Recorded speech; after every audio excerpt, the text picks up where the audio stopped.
Hi, my name is Usman. I'm a photographer at Sonder Creative and senior writer at fstoppers.com, and today I want to talk about the FeiyuTech A1000 gimbal.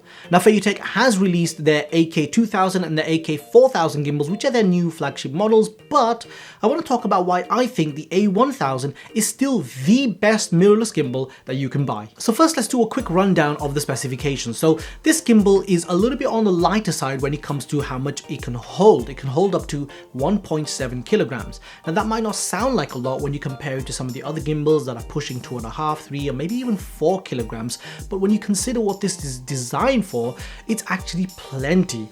This is only designed for mirrorless cameras. I tried putting my 5D Mark IV on and it doesn't fit. It's not that it can't hold the weight, it's just that it literally doesn't fit on the plate. So when you consider what it's made for, mirrorless cameras, it's actually a lot of capacity. For example, if you're using the A7R III, which is a full frame camera, and you're using some of the smaller prime lenses like the 28mm f2 or the 55 f1.8, you're gonna have plenty of capacity left over for other things like a display or an LED light and so on and so forth. But if you did want to use some of the more pro lenses like the 24mm GM or even the 85mm G Master lens, putting that on the gimbal, you'll be fine.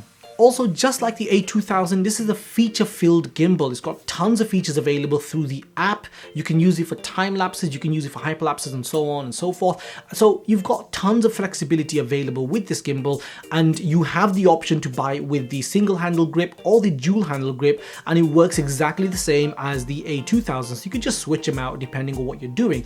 For time lapses, dual handle grip is fantastic, but if you're doing run and gun, then I really do like the fact that you can use a single handle grip on this, and it works really well. I found it to actually work better in the single handle mode versus the A2000. And for that reason, I've started using the A1000 as my main gimbal for basically all of my videos. Now, the thing that I absolutely love about this gimbal is the fact that the back motor does not block the screen.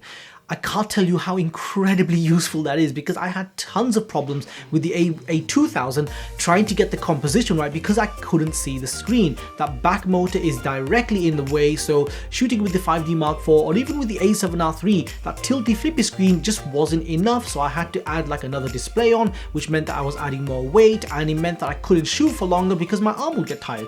With the A1000, I don't have to worry about that because the back motor is angled down, kind of like the Ronin S, meaning that I can see exactly what my camera is looking at, and I can just compose much more effectively. It's such a useful thing, and that's one of the main reasons why I don't use the A2000 anymore and why the A1000 has become my main gimbal. Now, balancing the gimbal is pretty straightforward. If you've balanced another gimbal before, this one's pretty much the same. It's not any different, it's not any more challenging in that respect.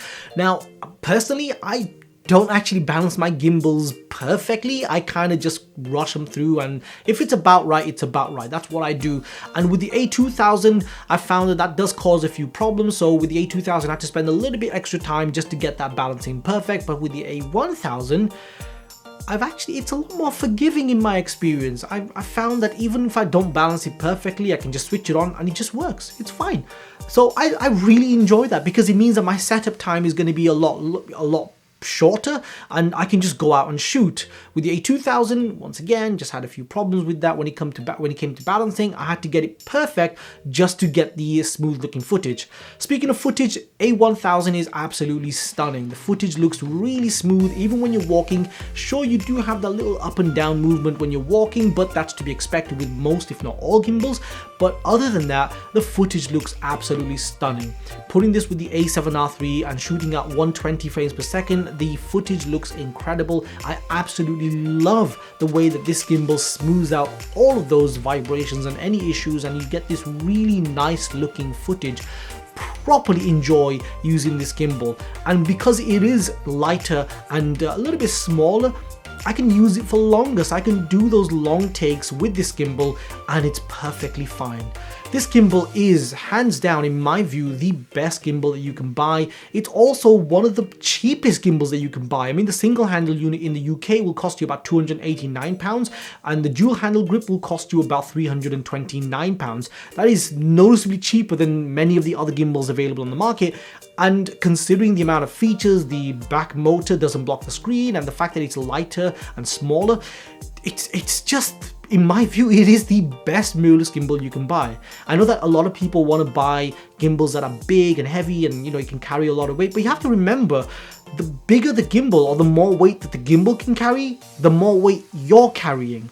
So if you want like a small light setup, don't get all hyped up by all of those numbers of, oh wow, this gimbal can hold, you know, 5 kilograms. Remember, you're having to carry those 5 kilograms as well. So personally, I want something which is light and effective, and the A1000 ticks both of those boxes every single time.